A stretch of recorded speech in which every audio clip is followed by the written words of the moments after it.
জাপির আসল পরিচয় ফাঁস, মনিকা সেজে ধরা খেলো জাপি। এরপর কি সম্পূর্ণ জানতে হলে চ্যানেলটি সাবস্ক্রাইব করে ভিডিওতে লাইক দিয়ে দেখতে থাকুন।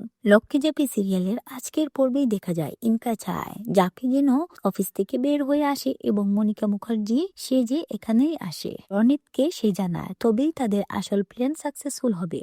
ইনকার সাজানো লোক দীপকে বলে যে মনিকা মুখার্জি কি আদৌ এখানে আসবে। অবশেষে জাপি মনিকা মুখার্জির ছদ্মবেশ নিয়ে সেখানে হাজির হয়। দীপ তাকে সবার সাথে পরিচয় করিয়ে দেয়। যখনই জাপি ছদ্মবেশে কাগজে সই করতে যায়, তখনই বাদশাদের অফিসের স্যার তিনি জানান সানফ্লিউ কোম্পানিতে এই নামে কেউ কাজই করে না। স্যার দীপকে বলেন যে তারা ব্যাকগ্রাউন্ড চেক করে এখানে এসেছেন। তখনই মনিকা মুখার্জি জাপির আসল মুখোশ সবার সামনে খুলে যায়। জাপি জানায় সে চায়নি দীপ চাকরি নিয়ে লন্ডনে চলে যাক, বরং সে চেয়েছিল দীপ যেন নিজের যোগ্যতা এদেশে মাটিতেই থাকে। সবশেষে দেখা যায় দীপ জাপিকে বলে যে ইনকা তাকে জড়িয়ে ধরবে কি ধরবে না সেই সবের মধ্যে জাপি যেন নাক না গলায়।